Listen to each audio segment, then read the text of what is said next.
100% అమ్మా. నేను చెప్పింది ఏంటి, ఆ రోజు మీరు దయచేసి మీ జర్నలిస్టులు కూడా గమనించాలి.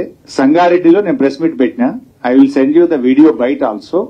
నేను కేటగారికల్ గా చెప్పాను, స్పష్టంగా చెప్పాను. రాష్ట్ర ప్రభుత్వం బాండ్ పేపర్ మీద రాసిచ్చిన 6 గ్యారంటీలు, 13 హామీలు, 100 రోజుల్లో చేస్తామని చెప్పిన 13 హామీలను, రుణమాఫీని 15 ఆగస్టులోగా చేస్తే నేను రాజీనామా చేస్తానని చెప్పాను. ఈ రోజు కూడా దానికి కట్టుబడి ఉంటాను. నేను ఆ రోజు ఇంకా స్పష్టంగా చెప్పాను, అవ్వా తాతలకు 4000 పెన్షన్ వస్తే నాకు ఆనందం తప్ప నేను ఒక్కరిని ఎమ్మెల్యే పదవిలో ఉండడం నాకు ఆనందం కాదు. అక్కా చెల్లెళ్లకు మరి 2500 రూపాయలు వస్తే నాకు ఆనందం, వాళ్ళ పెదవుల మీద ఉండే చిరునవ్వులో నాకు సంతోషం ఉంటుంది తప్ప నాకు ఎమ్మెల్యే పదవి అంత ముఖ్యం కాదు.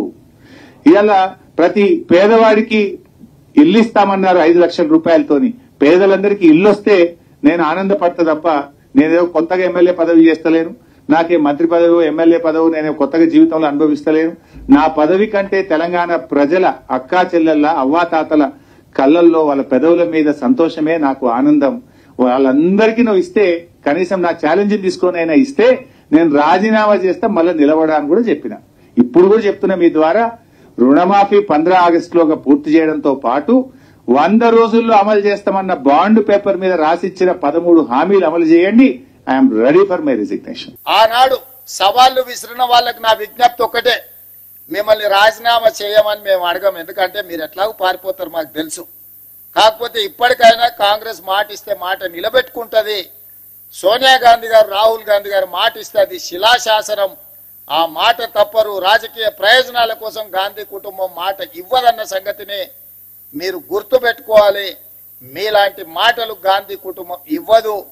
ఈ రోజు మనమందరం శ్రీ మల్లికార్జున్ ఖర్గే గారు, శ్రీమతి సోనియా గాంధీ గారు, శ్రీ రాహుల్ గాంధీ గారికి మీ అందరి తరఫున, తెలంగాణ రాష్ట్ర రైతాంగం తరఫున వారికి కృతజ్ఞతలు తెలియజేసే ఏకగ్రీవ తీర్మానం మనం ఈ సమావేశంలో ప్రవేశపెడుతున్నాం. అందరు ఈ రైతు వేదికల దగ్గర ఉన్న వేలాది మంది రైతులు అందరూ కూడా పెద్ద ఎత్తున చప్పట్లతో వారికి అభినందనలు తెలియజేస్తూ, కృతజ్ఞతలు తెలియజేస్తూ తీర్మానం ప్రవేశపెడుతున్నాం. ఆ తీర్మానానికి అనుకూలంగా ఇక్కడున్న పెద్దలందరూ, అక్కడ రైతు వేదికలలో ఉన్న రైతులందరినీ కూడా ఆమోదించాల్సిందిగా, చప్పట్లు కొట్టాల్సిందిగా మీకందరికీ నేను విజ్ఞప్తి చేస్తున్నా. అదేవిధంగా ఈ కార్యక్రమంలో పాల్గొన్న ఎమ్మెల్యేలు, ఎమ్మెల్సీలు, ఎంపీలు, ఈ కార్యక్రమంలో పాల్గొన్న వివిధ ప్రాంతాలలో మంత్రులకు కూడా నేను అభినందనలు తెలియజేస్తున్నా. ఈ కార్యక్రమాన్ని విస్తృత స్థాయిలో గ్రామాలలో గ్రామ సభలు పెట్టి ప్రజలకు చేరవేయండి.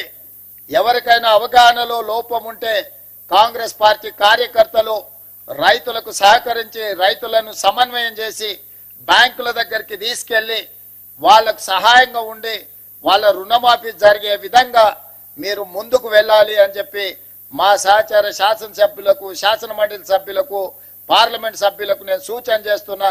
ఇంకొక మాట, ఎల్లయ్య గారు చెప్పినట్టుగా వారి సూచన మేరకు ఈ నెలాఖరులో శ్రీ రాహుల్ గాంధీ గారిని ఒక గొప్ప బహిరంగ సభ, అభినందన సభ, కృతజ్ఞత సభ వరంగల్లో ఏర్పాటు చేసుకుందాం. మీరందరూ లక్షలాదిగా తరలి వస్తామని చెప్పి మీరందరూ మాట ఇవ్వండి. మీ తరఫున 2-3 రోజుల్లోనే నేను, ఉప ముఖ్యమంత్రి గారు, ఇతర మంత్రివర్గ సహచరులు అందరం వెళ్లి రాహుల్ గాంధీ గారిని ప్రత్యేకంగా ఆహ్వానిస్తాం.